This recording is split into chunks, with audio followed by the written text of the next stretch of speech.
welcome back to EB Insights. This is the second part of my conversation with Brian Fink, who's the talent acquisition partner at McAfee.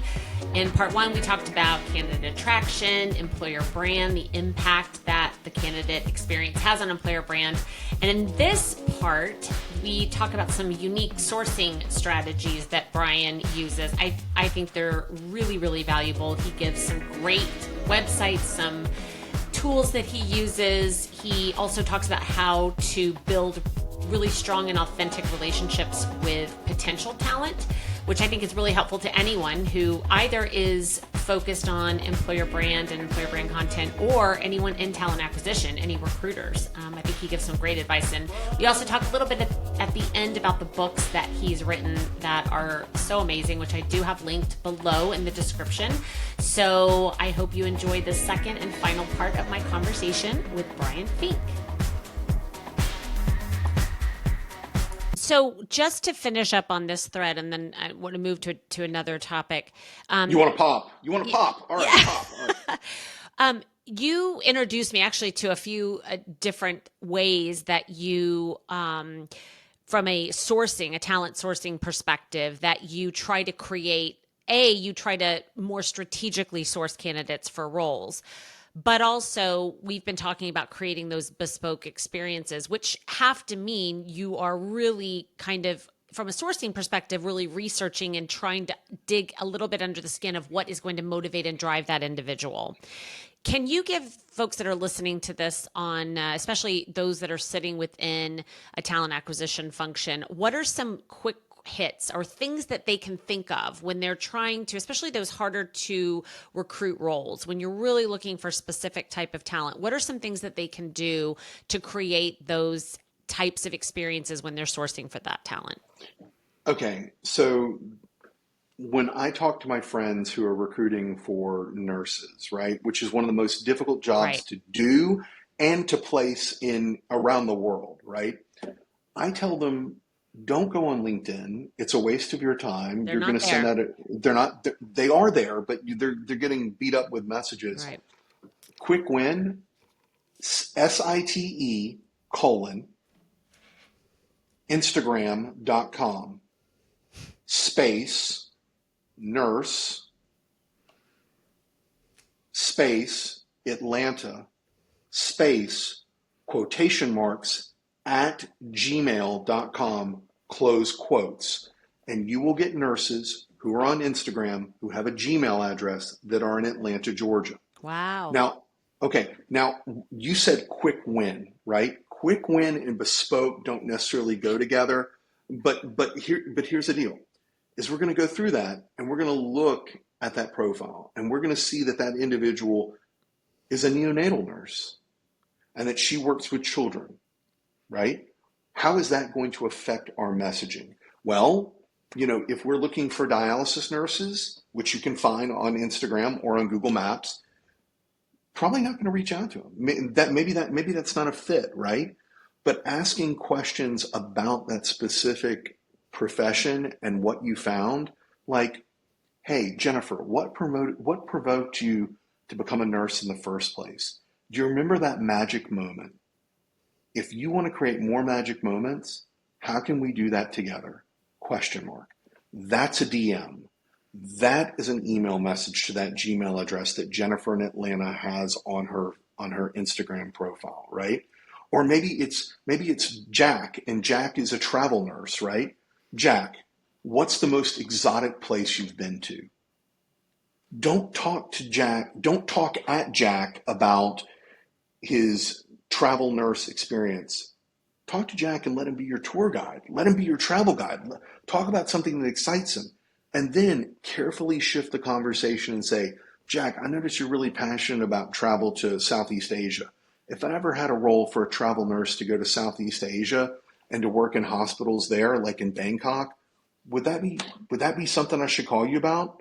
Yeah. Okay. Awesome. All right. So that's how and you can do the same thing on this website called TikTok. Site, SITE, TIKTOK.com, Atlanta nurse, quotation marks at Gmail, Indeed.com, close quotes, and it'll bring up the same or similar profiles for you, and you can engage with them again through the DMs, right? So these are some bespoke ways to get at that talent. If you're like me and you're looking for data scientists and machine learning experts, I go to Google Scholar. It's free, right? I haven't said my catchphrase, if it's free, it's for me. Yeah, but Google Scholar is a website that indexes scholarly papers. And if you put in that you're looking for a machine learning engineer who also works on headlight diffusion, shout out to an automotive company, you can borrow that string. You will find individuals who wrote their master's thesis on headlight diffusion and light analysis using machine learning. What's your favorite car? Right? They're into headlights. They might be into automobiles, right? Like, let's take a 50-50 chance and say, did you write this paper, right? There's a new LLM, right, that I'll be talking about at SourceCon. I don't know if this is going to debut before SourceCon or not, but if it does, surprise, I will be talking about Notebook ML.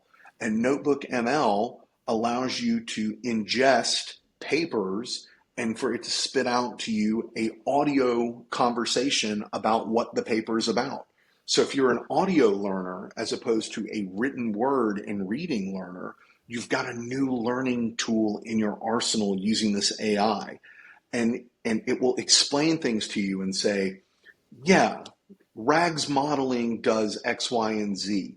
And it'll explain to you why that's important when it comes to different spatial models around machine learning, right? So there are a lot of ways you can educate yourself. There are a lot of ways that you can search for that talent. Also, we're having a video conversation right now and an audio conversation. I don't send in-mails so much on LinkedIn. I may send about 20 a week through LinkedIn Recruiter. What I do instead is I go into the LinkedIn function on my phone and I shoot a short video and I say, hey, Andre, wanted to know if you've got a quick second to talk about what's next in your career. I noticed a few things, they jump out at me, but most importantly, what I'm motivated by is what you want to do next. Do you have a quick second? If so, shoot me a message back or hit me up at my phone number and we'll get the conversation started. That cannot be done in an in-mail today. That is bespoke. That is talking to Andre about his career and his choices that he's making, right? So those are a few quick things, and it takes a minute to pull up a LinkedIn profile, hit the in-mail button, and just go for broke. I love that. And I think a couple of things that I was thinking about while you were talking. One is I don't think they're quick wins, but is it quicker to do that kind of research and take that kind of approach to individuals, or is it quicker to let a post sit on your job page or on, for 90 days until you realize you're not getting the talent that you want? I mean, in the long run, it's more upfront effort. But if you're looking at quick win from how close can you close this rec with the right talent, taking that kind of an individual approach is, I think, extremely important. And the other thing that I started to think of as you were giving these examples is the role that employer brand can play in that approach that the recruiter is taking. So for example, going into your example about the nurse and looking at the Instagram and seeing that, maybe she started, in working with children or something that's really important to her. What does the recruiter have at hand that the recruiter can feed that candidate to say, hey, this is what we do. This is our view on this. These are some things that are applicable to what it seems your interests are that we can, from an employer brand perspective, curate for the recruiter to use quite readily. So when they find that talent and they get that sort of understanding of their passions, their interests, etc., they are not having to scrounge around for what can I do, what can I say to them to attract them. That should be, if you think about the interplay between employer brand and recruiting, wouldn't that be fantastic if that was a two-way conversation and recruiters were feeding back to their employer brand colleagues the kind of information that their candidates are looking for? Okay, so a lot of things to unpack there. First off, I want to take on this notion about job posts sitting somewhere. If your job post is sitting somewhere, you have not done recruiting, you have not done sales, and you have Agreed. not done marketing. Post Okay. and pray. Post The and pray. 1980s, 1990s view. Yeah. Yeah, inbox recruiting does that will get you somewhere, but it will not always get you where you want to go. Okay. What I say about job postings is that it's incrementally more important to take the posting and put it in the right place if you're going to put it on a shelf and let it sit there. That right place is not necessarily Indeed. For me, that's a website called Hacker News, where there's a LinkedIn, I mean, not a LinkedIn, there's a set of links that go out every month about who's hiring. And you say, this is my name, this is the job, this is what we do. And it goes out and it's a listserv, right? Also, starting your own personal newsletter and sending out your jobs to your network, right? I There's a love lot of that. value. I've seen There's that done so well. And it just you start, so it's almost taking the CRM to a magnification because it's not coming from a company, it's coming from a person that you start to build that relationship with. I love that idea. Okay, so about relationship, the third part that I want to dial into is that when you are talking to a candidate via cold outreach, do not talk to them about what you are. Talk to them about who they are. All right. You want to hear from them. It is what's in it for me radio. Okay. You want them to tune into your signal. You don't want them to tune out. And if you get too salesy up front, it's going to be like me going, it's going to be like me going to my wife saying, I need a red convertible, right? She's going to want to know why it needs to be red. She's going to want to know why it needs to be a convertible. She's going to want to know what's wrong with the Honda. She's going to have all these questions. Go to them and say, what are you looking to do next? And how can I help you get there? And if they say what they're looking to do next, you take that to your employer branding team and you say, we're noticing this with millennials. We're noticing this with Gen Z. Our message is not communicating on these different social channels. We take that data and we put it out to our team. All right. Now, I am a big believer that you've got to invest not only in employer brand, but in personal brand. All right. Um, my personal brand is two words. It's be and brave. And I make posts on LinkedIn about being brave and being audacious and getting out there. The pop, right? That's not going to attract everybody, but they're going to know because the content that's out there, whether it's written, whether it's audio, whether it's video, Brian's a real person and he cares. He gives a shit about me. Okay. Right. Like that's what needs to come through here. And whether it's, giving out my cell phone number to a candidate and saying, if you got a question, you call me. Let's go back to the ideation that this is the single most important job that they're going to make outside of who their friend group is and who their spouse is. Okay. Let's get real with that. Right. And then the fifth part that I would put to that, just to bring everything full circle, is that you constantly have to have conversations internally with your employer brand and with your comms team, right? Is that don't wait for them to give you the message. I'm not saying go to them with the message, what you think should be the message should be, but go to them with data about what you're seeing in the marketplace, right? Are hospitals that are best places to work really attracting more nurses? Do you have that data to support that? Are places that give out tuition reimbursement, are they the best places to work? Are they attracting more candidates? Are they highlighting, like, one thing that I don't think that we do a good enough job of highlighting here at McAfee is that we're 100% remote opportunity, right? There's 9 times out of 10 question I get from a candidate was, I noticed the role's remote. Does it mean it's going to be remote? There's a gap if they've got to ask that question, right? Like, I understand they want to check that box. They want to make sure they're not going to have an RTO, that there's not going to be a riff because of that, right? But we're not doing a good enough job of saying, hey, we're 100% remote. Let's attract talent wherever it lives. Let's get this party started. And that's such a huge message right now because a lot of jobs that were 100% remote changed post pandemic. So I think that's a huge valuable message, which is we were, we are, and we will be, which I think probably a lot of companies can't necessarily say. Well, ask yourself, okay, that goes back to our first conversation. What is the problem and why are we Right. trying to solve it? Not how are we trying to solve it? Why are we trying to solve the problem? Then we can ask, how are we going to solve the problem? Well, we're going to solve the problem by attracting the best talent. Where is the best talent? The best Python developers are in Texas. Great. Why don't we go to Texas? Why don't we flood the market with ads for Python developers in Texas? I'm just giving that as an example. Mm-hmm. I'm not looking for Python developers in Texas. But why wouldn't you take the data and use the data to construct your message that you're getting in from the conversations with candidates and the conversations that you're having with different data resources, right? Like, why don't you make those meet in the middle and make a compelling case? I don't get it. Yeah. So last point on sort of on this track, and then I do want to spend just a few minutes talking about your books. I'm super interested in that topic.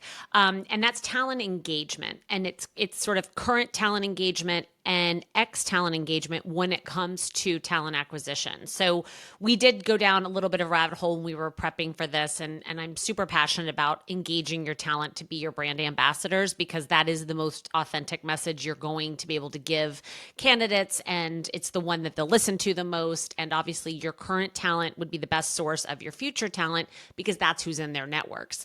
What are some of your sort of non-negotiables or principles, or the approach that you take to either engaging your current talent to be your ambassadors and help you search and find that talent, and using your alumni to help you engage and find that talent? I would love to hear, because you've given us so many great examples and tips. So what are some of your thoughts around that?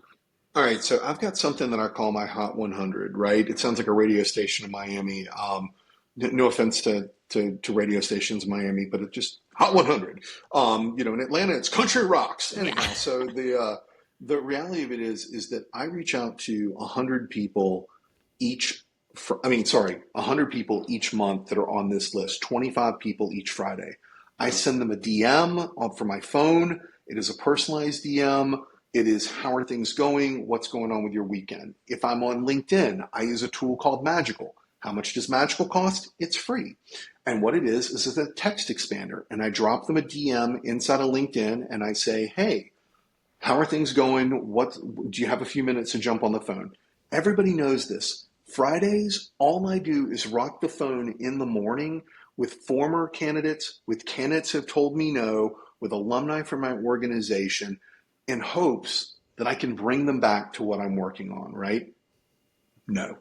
In hopes that they tell me what they're working on, because what they're working on is far more interesting, right? And if there's that glimmer that they might be looking for an opportunity, great. Let's have a conversation. Let's reel them back in. If you ask somebody how you're doing, they're going to ask you how you're doing, Right. right? And if you ask them, what are you working on? They're going to ask, what's keeping you up at night? Well, you know what's keeping me up at night? I'm working on this senior site reliability architect. And Stu Morris, shout out to Stu Morris. He's a SEO guy. He probably doesn't know anybody in site reliability, but he could, right? Because he's awesome, right? But that's an example of a Hot 100 player, right? Hey, Stu, what's up? And then the reality of it is that they may put on their network on LinkedIn, Brian Fink is hiring for this role. Or they may call so-and-so and say, hey, do you remember Steve? Did Steve do site reliability? Because Brian Fink is looking for a site reliability architect. And Brian's a good recruiter. He's not one of these slimy guys. Like, you should have a conversation with him, right? So that generates that momentum in the morning into mid-afternoon. But then in the afternoon, I talk to recruiters. That's the only people that I talk to. I ask recruiters what they're seeing, how they're feeling. I want them to be seen. I want them to be heard. I do interview practice. I do job search strategy. I'm not charging money for it, right? Like, I want to give back to the community. That's one of the reasons why we're doing this podcast today, is I want to see people go from better to best, right? So that's how I keep up with alumni, right? That's how I keep up with my Hot 100, about the candidates that are really moving the needle in different industries, in different faculties, in different capacities. These are people that it's gotten to the point now for some of them that, like Cheyenne, right? Like, I talk to Cheyenne maybe 2 times a week about what's going on in her world. It transcends work, but it's my passion, right? To be that great connector and to go back to that kernel. I hope that I answered your question Yeah, and gave no, uplifting treatment. absolutely. Yeah, and I think it's one of those things where I think when it becomes part of your routine, which is a great example of, you're sort of looking at your Friday mornings of I'm going to do these connections, check in with people. My Friday afternoons are for my team and for other recruiters, people that I can give back to. You're going back to what we talked about before with the Maya Angelou quote of people will remember the way you made them feel. And I think that personalized approach is under leveraged, but probably one of the most valuable when it comes to the type of work that we're doing. Um, I'd love to jump into your book just for a few minutes because the first one, the talk tech to me, I love having done tech recruiting because going back to, I was recruiting for roles. I didn't understand the software at all. And, when we talk about that personalized approach to candidate attraction, it is important to understand that there's other motivations for tech talent. What are those motivations? Sometimes you can't find that in a Google search. And I know you're working on the second book and very excited to see that. And again, that book will be linked. The book that's on Amazon right now, it's available on Amazon. I'll link it below. But the book that I also am super interested in, both from a personal level, but also being a mother who is concerned about this with my oldest overachiever child who started college this year, is the main thing is the main thing. So that I would love to hear you give kind of a why did you write this book? It is very much about looking at sort of, I think, yourself intrinsically about what's important and with all of the distractions and the noise and everything in the world and kind of going back to what your passions are, what's important to you, what drives you, what motivates you. So this is the topic that for many reasons I think is so important and tangible and something that you're never too old to focus on this, but you're also never too young to identify and focus on this as well. So I just want to hear you talk about it a little bit and what you kind of learned through the process of writing it as well. All right, so real quick, the main thing is the main thing came about because I needed a roadmap on how to do the first book, Talk Tech to Me, right? Is that there's an author, his name is Ryan Holiday. He wrote The Obstacle is the Way. And The Obstacle is the Way is a book that's been out for about 10 years now. They've just now released the 10th anniversary edition, but I digress. Is that Ryan Holiday talked about the power of writing every morning. And so I got in the habit of writing every single morning when I was trying to get Talk Tech to Me to kind of come into this thing. I was writing about value. I was writing about employer brand. I was writing about Boolean search strings. I was all over the place. And one day it occurred to me that the main thing was explaining to individuals how they could gain competence and confidence to go out there and be a tech recruiter. So really, the main thing is the story about how Talk Tech to Me came to fruition. All right, is that if you manifest that you want something to happen for yourself, you are going to do everything you can to get that done. That is the premise. The main thing is the main thing. We live in a world where we are pinged with pings and dings and watch alerts and get up and drink water and what have you. Are you a professional water drinker? Is that what this thing is telling you on your wrist, right? No. You have a mission, you have a why, and that why should be your guiding stone. It should be your Rosetta Stone. It should be your North Star. And that's what I point to in the book. That's number one. Number two, I wanted to make the book relatable. So I did a fair amount of research on about 9 different individuals who are very diverse, whether it was Malcolm X, whether it was Steve Jobs, whether it was Albert Einstein, whether it was Malaya Yousafzai, just you get it. And I think that is the most important chapter of the book, to say, look, these are ordinary people that did extraordinary things by having a meticulous focus on delivery, right? But it also shares their humanity. And we are nothing without our humanity, right?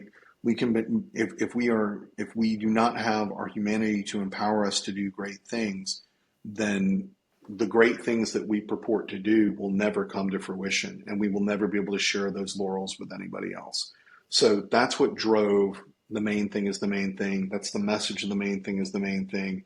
If you're listening and you're interested in taking a deeper look at it, please do. I'll let you know that I am working on a sequel to Talk Tech to Me, and it is specifically focused on all varieties of recruiting and different techniques. But the one that I'm really spending every morning with is a book that I call Letters to My Parents. And what I'm doing is I'm talking about my search for identity and letting my parents know who I am, right? It came about, I started working on it about a year ago when Jimmy Buffett passed away. I'm a huge Jimmy Buffett fan. People have probably seen the picture of me dressed up as a parrot, okay, online. But I thought about it, and everybody thinks they know who Jimmy Buffett is. And at the end of the day, the most important people to me that know who I am, know who their son is my parents. And that's why I'm working on that book. I call it the Orange Book because the cover will be orange. And I'm working on the Yellow Book, which is the sequel to Talk Tech to Me, Unruly Recruiting. And I hope to have both of them out in the next, 6 months when they're ready. That's amazing. Well, this has been incredibly insightful. I might need to break this up into 2 parts because we had such rich dialogue, and it was so insightful. So Brian, thank you so much. Again, for everyone who's listening, I'm going to link Brian's books below. He's also referenced to quite a few other resources, which I will link below. And thank you for being on with us today. Okay. Love and peace to your audience. Thank you so much for having me today. And remember, be brave.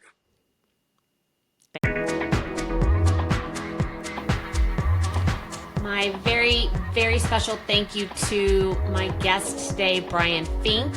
If you are interested in learning more about some of the resources that Brian talked about, I will link them below, including the books that he referenced. I'm also linking the books that he wrote, Talk Tech to Me and The Main Thing is the Main Thing. They are both amazing books. He is such a great storyteller and even a better writer, so I know you'll enjoy them. And please tune in again next time for our next edition of EB Insights podcast.